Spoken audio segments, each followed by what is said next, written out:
Hi there, Victor Pross speaking to you, anarchist artist. Okay, just to revisit the whole issue of the Ron Paul revolution, the whole idea of Ron Paul sitting in the puppet seat, and just cover some pros and cons, and just toss out some thoughts there, some points, and then you can switch that around and think it over and come to your own conclusion. There's a lot of anarchists who are steadfast to their position that the state is evil, the state must be abolished, the state has to fade away, it has to go away, if not in some kind of like historical deterministic way that it's inevitable that it will, but just maintaining their moral stand that they want nothing to do with this violent institution, and I pretty much sympathize with that position.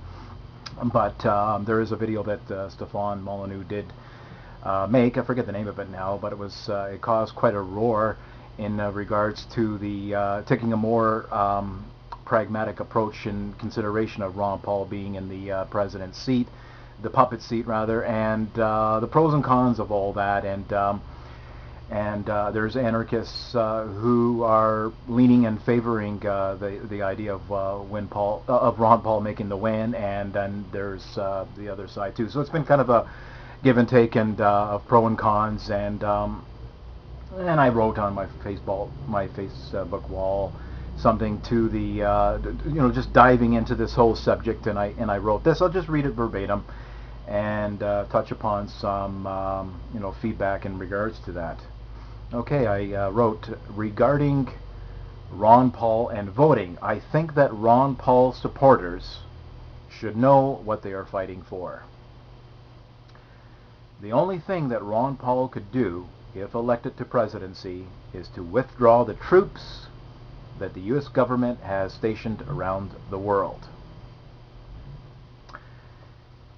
He would not need congressional approval for that. If he attempted to end the Federal Reserve, however, he would be blocked and stymied at every step, and even assassinated if push came to shove. And the Senate and Congress and thousands of other people who are deeply invested in this blood-drenched fraud won't stand for it. I don't even think that even informed people are fully informed, and they tend to think of the presidency that it means commander-in-chief. You see, this is the thing. This is that you got to remember that the actual ruling elite, the upper echelons. Okay, it's like a ecosystem of widely diverse, self-interested people. And you have to remember that the presidency of the United States really is just a title. It's a figurehead for this mafia. It's window dressing. Okay, it's not like it's not this. There's a lot of people who tend to think that the president means, that it does mean commander-in-chief in the sense of like, okay, I'm president now, and see, I've been elected. The people elected me. That's my title. I'm the president. You have to do as I say, because I'm the president. It doesn't quite work that way, even though we have Barack Obama bypassing the Constitution in Congress and the Senate and doing what the fuck he wants. But that's not without repercussions, and it is not playing by the game rules, and there's a cap and there's a limit on just what can be done. So it's not like that Ron Paul would not continue to face very robust, let us say, opposition if he tried to dismantle the state, and to the extent of which minarchists would want, or let alone anarchists. So we have to keep that in mind, that a lot of people, just get him in there and he'll do all those things. He'll end the Fed, he'll bring the troops home, Department of Education, or people, okay. The power is limited, okay. So so I posted that basic snip of a thought on my Facebook wall, and and somebody responded, plus the state is going to fall soon if he's elected, and what would happen then once the state does fall? The dollar does collapse. It's going to collapse. It's an inevitability. It's just a matter of time. It's not if it's going to collapse. It will collapse. Okay. It's not like I like vanilla and you like chocolate, so we can just go. We all have our preferences and we have our differences of view. No, it's mathematics. It's going to collapse. And if he's at the helm, it's the ideas of freedom and liberty, anarchism, libertarianism, call it what you like, freedom, the free market, is going to take the blame. It will take the blame. And that's one side to consider. That's a point that has a valid point to it. It's one thing to consider. But then we do have the ethical conundrum that if he did make the presidency, and he brought all the troops around the world home, and the net result being that he would save thousands of lives, that is something also to seriously consider. But what is the real? But one of the main concerns here is the legitimizing of the state. Basically, as one person on Facebook indicated here. He taking the more negative side here is that Ron Paul won't get anything done. The powers that be won't let him. They do what they did to Kennedy. Kennedy got a bullet in the brain, okay, because he thought he was the commander in chief. Okay, it's like, no, we're running the show here, Mr. Window dressing puppet. Even if he got past that, it's still bad, because all he would do is minimize the state, and the anarchist movement would fall asleep because it would have nothing to fight against. We need to abolish the state, not minimize it. The more we minimize it and try to reform it, the longer it will exist, and the longer people will make excuses for statism. In a way, a tyrannical leader and an oppressive government can be a good thing to help lead us to abolishing the state. It shows people the true nature of statism, as long as the people are awake and ready to think ahead of the game. Okay, yeah. Just to tackle on that point, I mean, the whole idea of legitimizing the state, I agree with that. That is the danger right there. That people go, see, government can work, you know.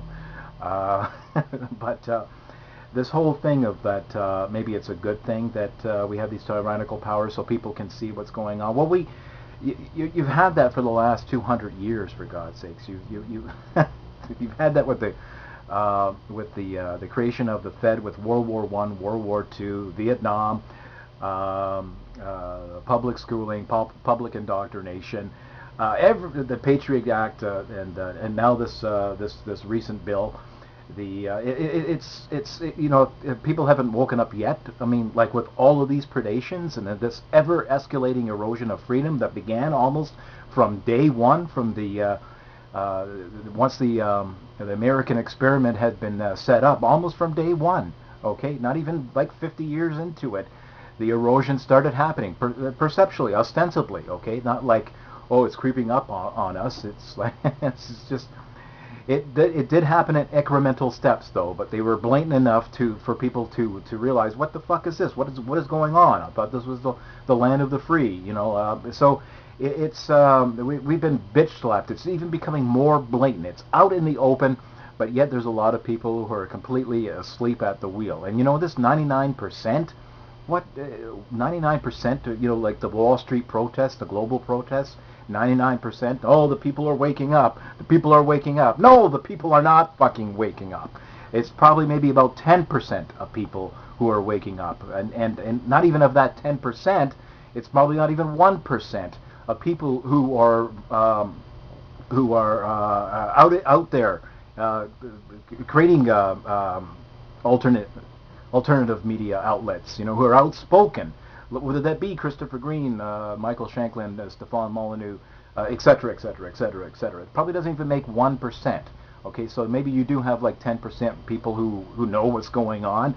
I mean, they're not stupid. They can see the tyranny here. But I'm telling you, though, that the large percentage of people, they have no fucking clue what's going on. They're completely ignorant the predations of what's going on. I mean, they're aware to it to the extent of, like, yeah, they know about the Patriot Act, but they're making moral excuses for it, though. You know, oh, it's our government. They're trying to protect us from those terrorists because they want to blow us up. You know, they hate us for our freedoms. That's the average mindset. You know, okay, that's the nature of the conflict. Is they actually believe the government is necessary, that it's their protector, and everything that's going on in the world is like there's a terrorist around every corner, and the American government here is to protect us. That is the average mindset. Their only bitches is with a certain political party. Maybe they swing back on the false paradigm swinging pendulum of left, right.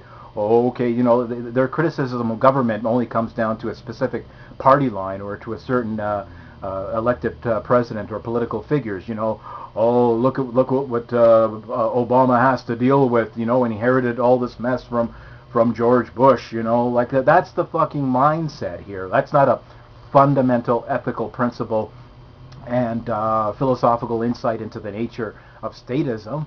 You know, to criticize one puppet, you know, and we got to get some other puppet in there. So, but I do grant, I do grant that certainly that Ron Paul is definitely a one in any 1,000-year kind of guy. He is a loose cannon, a rogue in a certain sense, you know, and I have a great deal of respect for him. In this case, it's, a friend of mine, Kelly Diamond, had to laugh at how conflicted I am, because I do have a grudging respect for him, even though he has these political aspirations, though. But he is an anomaly. He definitely is a fly in the ointment of statism, right? And but anyway, I just wanted to toss these nuggets out and to give you some food for thought in regards to the pros and cons. That I do consider it an ethical conundrum, and that's all I have to say on that. It's Victor Pross, anarchist artist, signing out. Pop Culture.